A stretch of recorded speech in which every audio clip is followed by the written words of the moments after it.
Private credit fund that's holding the packages of those loans is also leveraged. The insurance company that invested in that private credit fund is leveraged. And the government that's sitting above all of this is the most leveraged one of all, to $38 trillion.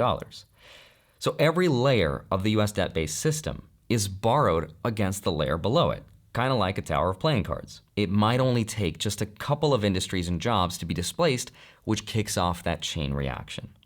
Okay, but who am I talking about? Who's going to get displaced?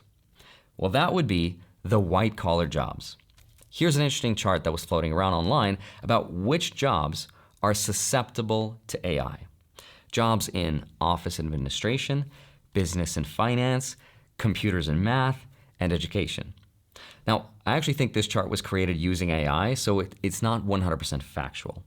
But it looks like we're starting to see this even in the real economic data as well. We're seeing huge declines in finance and insurance jobs, in the information sector, in the professional and business services. And all this leads to what?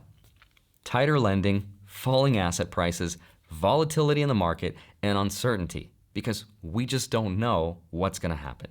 Now here's evidence number 2 of things sort of not going in the right direction. But first, a quick side note before we keep going, because this fits really well into everything we're talking about. Because when leverage is coming out of the system, the smartest thing to do is usually not something dramatic. Instead, it's just lowering unnecessary exposure. Now, most people already cover the basics like password managers and VPNs, but there's a big gap most people don't think about, which is your personal information that gets sold through data brokers. And this includes things like your name, home address, phone number, and even relatives. And that's what Delete Me helps with. Now, since I'm on YouTube, my information gets sold a lot. And that's why I've personally been a member since April 2024. Here's a chart that you can see for reference. The green line tracks the price of oil, which shows up anytime the price goes up above the long-term trend line. It then has preceded, aka happened before, a recession, which are all the gray vertical bars. Now this chart shows $104, but today that threshold is probably closer to maybe $70 to $75. Certainly above $100, it gets worse and worse. Right? That's the sweet spot for the US, is between $70 to $75. If it goes above that really quickly, then that's bad news. So for example, 1973 oil embargo, prices quadrupled, recession followed. 1979 Iranian Revolution, oil prices doubled, recession followed. 1990 Gulf War, oil spiked, recession followed. 2000 oil doubled, recession followed. 2007 oil went from $60 to $147 a barrel. The worst recession since the Great Depression followed. Every single time. And right now, thanks to the war in Iran and the closure of the Strait of Hormuz, through which 20% of the world's oil goes through, oil prices are going up again. Now Trump says we could use the Strategic Petroleum Reserve, the SPR, which is normally used as a buffer in times like this. But it's already been used up, which means the US economy is much more sensitive to oil prices right now. Now, if you're wondering, well, hold on, why is oil a useful thing to use as a recession indicator? It's useful because it's what economists call an input cost for basically everything. Food, manufacturing, shipping, transportation. When oil goes up, the cost of making and moving stuff goes up as well. And when that happens, businesses get squeezed. So what do they have to do?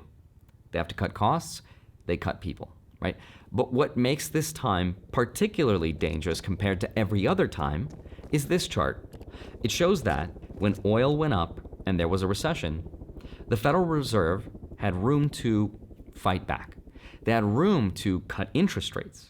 But right now, the Fed is kind of trapped. What does that mean? So the blue line is the Fed's balance sheet.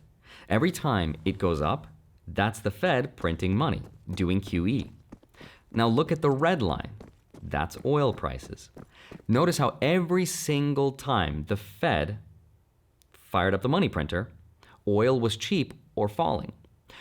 Oil collapsing gave the Fed room. They could print without triggering inflation because energy costs were low. Right now, though, oil is going up. It's extremely volatile, which means the Fed has less cover to do that. If they print money now, oil makes inflation worse. Now, if this is confusing, think of Think of this as a game of chess. This is a Benjamin Cowan analogy. The Federal Reserve has to defend two things, right? The Fed calls it their dual mandate. Job one, defend inflation, keep it low. Job two, keep unemployment low. So defend jobs and defend the price of things.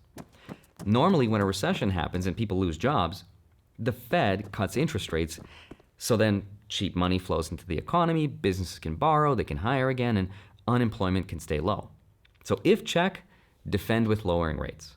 But right now, inflation is somewhat elevated according to the Fed, and oil is extremely volatile right now. It went up over $100 a barrel, and then Trump said the war is over, right? So it went back down to the 80s.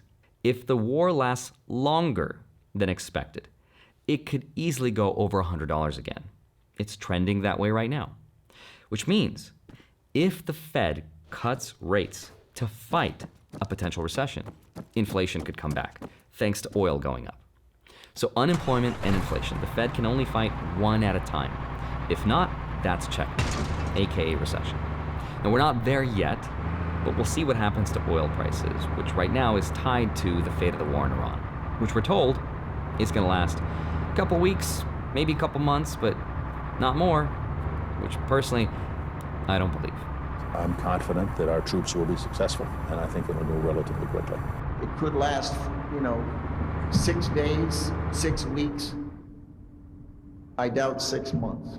You can say 4 weeks, but it could be 6, it could be 8, it could be 3. We expect to last about 4 to 6 weeks. Right from the beginning, we projected 4 to 5 weeks, but we have capability to go far longer than that. This brings me to evidence number 3, which is not that they can't print, it's that printing now comes with much worse consequences than any other time in history. Now, I'm sure you've heard it a million times by now, but I want to put into perspective just how bad our spending problem is. Every year, the government takes in about $5.2 trillion in tax revenue. That's income taxes, corporate taxes, payroll taxes, all the taxes we all hate paying, right? $5.2 trillion is what the government makes. And then it spends $7 trillion. So before we even talk about paying down the debt, the government's already spending almost $2 trillion more than it makes every single year. That is called the deficit. And it's that gap that gets added to the debt. But let's take a look at where that $5.2 trillion actually goes, right? Where does that money go? So roughly 70% of every dollar the government collects goes straight to what's called entitlements. What's that? That is Social Security, Medicare, and Medicaid. That is money owed to baby boomers who paid into the system their whole lives and are now collecting. And you can't just cut that, because the moment you do, those people stop spending. The economy contracts, and tax revenues will fall even more. In the end, you'll actually end up with a bigger deficit. So 70% of that money has to be paid to them. Then there's the interest on that debt. That's already eating another 30 cents of every dollar that comes in. That number is growing faster and faster though, because as old debt gets refinanced at higher interest rates, the cost keeps going up. In fact, the Congressional Budget Office thinks that just the interest payments will be roughly $2.1 trillion by 2036. So we have entitlements and interest payments. Hold on, we're not done. There's also defense, which is another 20%. Can't cut that. And those three things alone, 70 plus 30 plus 20, that is 120% spent before the government funds anything most people can actually benefit from, like roads and schools and national parks, right? Kind of crazy to think about. Everything else the government does is funded completely on borrowed money every single year.